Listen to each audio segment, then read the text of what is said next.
सभी भैया बहनों को प्रणाम। जैसा कि आपको विदित है कि अभी कोरोना महामारी के कारण हमारी कक्षाएं चलना संभव नहीं है, इसलिए आज का जो ये वीडियो है इसके माध्यम से हम कक्षा 7 और छठी 7 को हम ये वीडियो बना रहे हैं। कक्षा का नहीं, कक्षा छठी 7 हो या कोई सी भी कक्षाएं हो, और तो और जो प्रायोगिक जो परीक्षाएं हैं उनके लिए भी ये लाभदायक है, क्योंकि आज हम इस वीडियो के माध्यम से पढ़ाने जा रहे हैं कि राजस्थान का सामान्य परिचय। राजस्थान की जैसे बात करते हैं तो अक्सर भैया बहनों की प्रॉब्लम रहती है कि राजस्थान के जो ज़िले हैं उन्हें याद करने में एक समस्या रहती है। तो इसलिए हम आज एक आपको एक ऐसी तकनीकी के माध्यम से ज़िले समझाने की कोशिश करेंगे जिससे कि आप सरलता से आराम से अपने जो पूरे 33 जो ज़िले हैं इनको आराम से समझ सकते हैं। तो इसी क्रम में जैसे थोड़ी सी बात कर लेते हैं राजस्थान का तो राजस्थान का जो क्षेत्रफल है, कुल क्षेत्रफल 3,42,239 वर्ग किलोमीटर, ये राजस्थान का क्षेत्रफल है। अब जैसे इसकी सीमाओं की जो बात करेंगे उसके पहले एक बार समझ लेते हैं कि जो ज़िले हैं अपने, तो 33 जो ज़िले हैं इनको हम याद करने में थोड़ी कठिनाई होती है। तो इसके लिए एक फार्मूला लेके आए हैं। ये आपके सामने जो फार्मूला लिखा हुआ है, बाबू सिंह जाऊं अभी जो गंजा बाबा धोबी को 2 कटोरा अनाज जैसी झुपास भड़ू प्रचूची। सामान्य है, आपको याद करने में थोड़ी कठिनाई होगी, बाकी एक श्लोक के माध्यम से इसे याद कर सकते हैं। बाबू सिंह जाऊं अभी, बाबू सिंह से कह रहा है कि बाबू सिंह मैं जाऊं अभी, तो किसको? जो गंजा बाबा धोबी को। किसको? जो गंजा बाबा धोबी को। तो बाबू सिंह से कह रहा है कि बाबू सिंह जाऊं अभी जो गंजा बाबा धोबी को 2 कटोरा अनाज जैसी। कैसी? 2 कटोरा अनाज जैसी। तो 2 कटोरा अनाज जैसी झुपास भड़ू प्रचूची। तो आपको थोड़ी सी कि झुपास भड़ू प्रचूची ये शब्द आपको थोड़ी सी कठिनाई होगी याद करने में। बाकी तो जैसे आपको अभी ये है तो इस श्लोक के माध्यम से ये तो आपको सामान्य से जानकारी हो ही रही है। बाकी आपको ज़्यादा जो जानकारी लेनी है वो याद करना है। बाबू सिंह जाऊं अभी जो गंजा बाबा धोबी को, ये आपको सरलता से याद हो गया।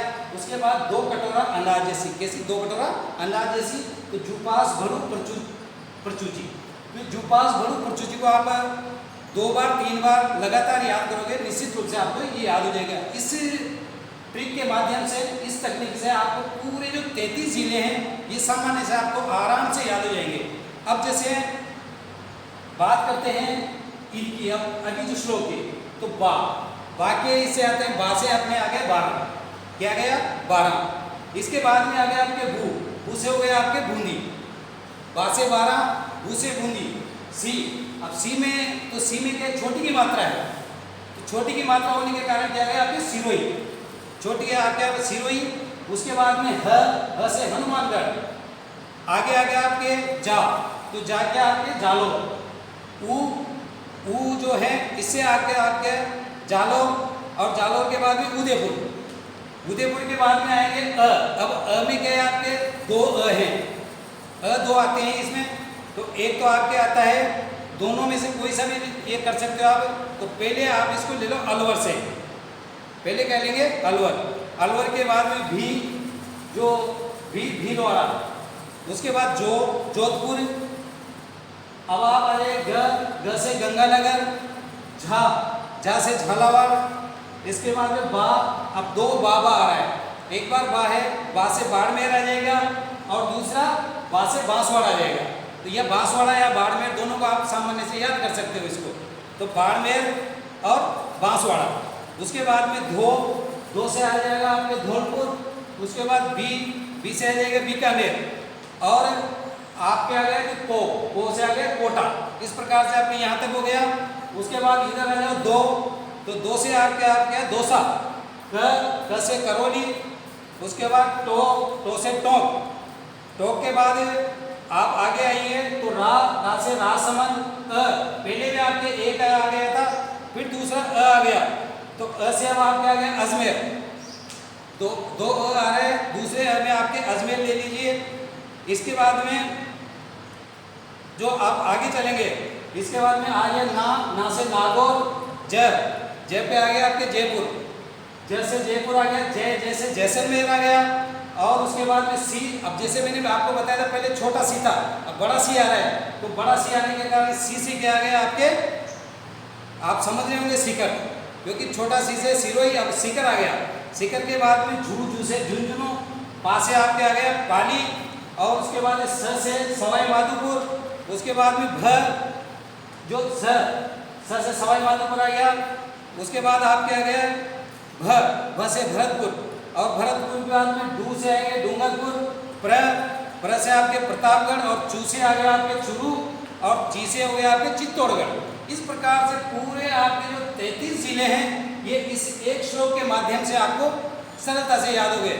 जबकि भैया ज़्यादा समस्या रहती है कि हमें जिले याद नहीं होते, तो जिले याद करने की सबसे सरलतम टेक्निक है, ट्रिक है ये, जिसके माध्यम से मुश्किल से अगर आप चाहें तो 3 मिनट में पूरे 33 जिलों को याद कर सकते हो। क्योंकि आपको कुछ भी नहीं करना है, करना इतना सा कि ये जो श्लोक याद करना है, इसमें भी आपको ज़्यादा समस्या ये नहीं है, केवल आपको ये लाइन तो वैसे ही याद हो जाती है। बाकी ये थोड़ी सी जो मैंने पहले भी बताई थी आपको कि इस लाइन में थोड़े आपको प्रॉब्लम है, तो इसको आप 2 बार 3 बार पढ़ लीजिए, निश्चित रूप से याद हो जाएगी। अब जैसे अगर बात करते हैं इसको अपन राजस्थान के जो इसके क्षेत्रफल के हिसाब से इसको ये लेते हैं, तो इसमें समस्या ये रहती है कि जैसे जिले तो आपको याद हो गए, लेकिन जिले याद होने के बाद कौन सा जिला कहाँ पर है, ये अक्सर क्या है कि हमारे सामने एक समस्या रहती है। क्योंकि कई बार क्या होता है कि जिले को भरना कहाँ रहता है, जिले याद है आपको, पूरे 33 जिले याद हो गए इस ट्रिक के माध्यम से, लेकिन फिर भी जो जिले हैं उनको भरना कहाँ है, इस समस्या को लेकर के और हमारे सामने एक ये समस्या खड़ी हो जाती है। तो पहले इसके पहले एक बार देख लेते हैं कि जो हमारी जो सीमाएँ हैं, इन सीमाओं का ये अपने यहाँ से आएगा उत्तर, ये उत्तर है, इधर दक्षिण है, और एक पूरब है, और एक पश्चिम है। इस प्रकार से हमारा जो राजस्थान है ये, इसके बाद जब बात करते हैं अपन, जैसे राजस्थान जो प्रदेश है इसके जो सीमावर्ती जो जिले हैं, आसपास जो जिले हैं जो उनकी सीमाओं से लगे हुए हैं, उनमें ऊपर ही ऊपर अपने आता है इधर उत्तर में गंगानगर, गंगानगर के बाद में हनुमानगढ़, ये आप देख रहे होंगे इसके मानचित्र के माध्यम से। इसके बाद ये दोनों जिले गंगानगर हनुमानगढ़ आपको सरलता से याद हो जाएगा, पास पास है।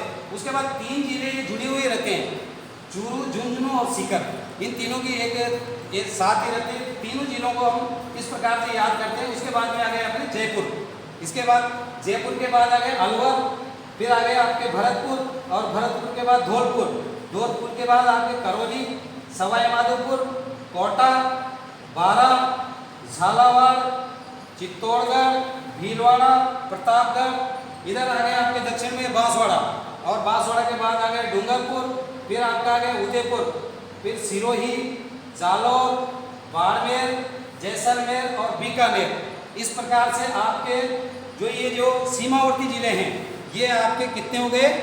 एक बार इनको थोड़ा सा अगर चाहें तो हम काउंटिंग में कर सकते, गिन सकते हैं। तो इसके माध्यम से यहाँ गंगानगर से चलेंगे तो 1 2 3 4 5 6 7 8 9 10 11 12 13 14 15 16 17 18 19 20 21 22 23 24 और 25।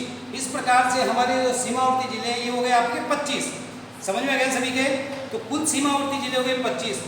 अब इसके बाद में आ जाएंगे हम अंतर्वर्ती जिले, जिनकी कोई सीमाएं नहीं लगती है। तो ऐसी जिलों में जाएंगे तो ऐसे जिले हैं अपने पास कितने बचे, 25 हो गए, और कुल जिले कितने अपने पास 33। तो 33 में जब 25 गए तो अपने पास कितने बचे, 8। अब 8 जिले बचे।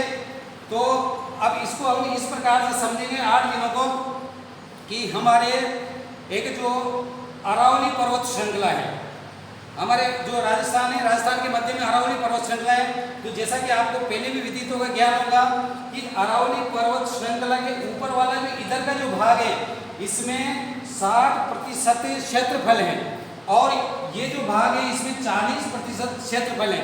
तो इस 40% क्षेत्रफल में जनसंख्या की अगर बात करेंगे तो 60% जनसंख्या यहाँ निवास करती है, और 40% जनसंख्या इस 60% भाग में निवास करती है क्षेत्रफल की दृष्टि से। अब थोड़ी सी बात चल रही थी क्षेत्रफल की, तो क्षेत्रफल की दृष्टि से सबसे बड़ा जो जिला है वो है अपने जैसलमेर। सबसे बड़ा जिला जैसलमेर है। और क्षेत्रफल की दृष्टि से अगर बात करेंगे तो सबसे छोटा जिला है अपने धौलपुर, ये सबसे छोटा जिला है। तो इस प्रकार से ये अपने क्षेत्रफल हो गया। अब आ रहे थे अपने किसके अंतर्गत, अंतर्वर्ती जिलों के ये। तो अंतर्वर्ती जिलों में मैं बता रहा था आपको 25 अपने ये सीमावर्ती जिले हो गए। अब अंतर्वर्ती जिले बचे अपने पास 8। तो 8 जिलों में जो 3 जिले हैं ये अपने पाली, जोधपुर और नागौर, जो कि आपको मैंने एक गोले के माध्यम से समझाए हैं। जो जिले आपके गोला लगा हुआ है ये तीनों जिले आपके अरावली पर्वत श्रृंखला के यहाँ इधर आ गए। उसके बाद आ जाएंगे नीचे, तो इसमें आ गए अपने 5 जिले, तो 3 और 5 हो जाएंगे 8। इसमें आ गए अपने राजसमंद के बाद में अजमेर, दौसा, टोंक और बूंदी। इस प्रकार से ये 5 हो गए।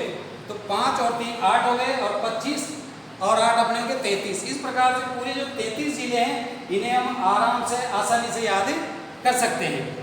इसके बाद में बात करेंगे जैसे सीमा से जो कितने राज्य अपने लगे हुए हैं। तो सीमा से लगे हुए जो राज्य हैं ये अपने कुल 5 राज्य सीमा से लगे हुए हैं, जिसमें पहले आ गया आपके पंजाब के बाद में इधर आ गया आपके हरियाणा, आगे चलेंगे तो उत्तर प्रदेश और मध्य प्रदेश, नीचे इधर आ जाएंगे तो गुजरात, और फिर जो पाकिस्तान है, तो पाकिस्तान ये है अपने जो कि अंतर्राष्ट्रीय सीमा रेखा है, इसको रेड क्लिफ लाइन से हम जाने जाते हैं इसको। इसलिए भैया बहनों को एक समस्या रहती है कि जैसे कई बार होता है क्या है कि बड़े बच्चों के सामने ये समस्या नहीं आती है, लेकिन छोटे बच्चों के सामने ये समस्या आ जाती है कि जैसे ये पंजाब है, हरियाणा है, उत्तर प्रदेश है, मध्य प्रदेश है, इधर से गुजरात है, और पाकिस्तान को भी क्या करते हैं, छोटे छोटे बच्चों को जब समझाते हैं ना तो वो ये समझते हैं कि ये जो पाकिस्तान है ये भी क्या हो गया अपने ये राज्य में आ गया। तो इसको भी ये अक्सर गलती कर बैठते हैं। इसलिए बच्चों इस चीज़ का ध्यान रखना है, पाकिस्तान है ये अपने जो सीमावर्ती राज्य नहीं है, ये अपने एक अंतर्राष्ट्रीय है पाकिस्तान है। तो इसको और जो इसकी सीमा जो लगी हुई है जिसको रेड क्लिफ लाइंस के नाम से जाना जाता है। तो ये अब थोड़ी सी जैसे जानकारी ले लेते हैं हम कि कुल जो सीमावर्ती जो जिले हो ही गए, उसके बाद अंतर्वर्ती जिले हो ही गए। अब थोड़ी सी जो जानकारी है वो ये है कि जैसे जो सबसे ज़्यादा जो सर्वाधिक जिलों से लगने वाला जो जिला है, ये एक जनरल जो नॉलेज है उसमें भी अक्सर ये क्वेश्चन आता रहता है। तो इसलिए ये प्रायोगिक परीक्षाओं के लिए भी ये बहुत सी बार जाना जो अनिवार्य है ये। तो इसलिए सबसे ज़्यादा जो सीमा लगती है वो लगती है पाली जिले की, जो कि आसपास इसमें देखना है आप 8 जिले इससे लगे हुए हैं। पाली जिले की जो सीमा है वो 8 जिलों से लगती है। और जनरल जो बातें हैं इसमें आप जानते हो राजस्थान है, उसकी राजधानी जयपुर है, से आपको ये तो जानकारी है से। तो इस प्रकार से आज जो ये वीडियो है इसके माध्यम से हमने आपको एक राजस्थान का सामान्य परिचय और इसके जिले हैं इनकी जानकारी दी। निश्चित रूप से मेरे को आशा और पूर्ण विश्वास है कि आपको जरूर ये वीडियो पसंद आएगा। नमस्कार।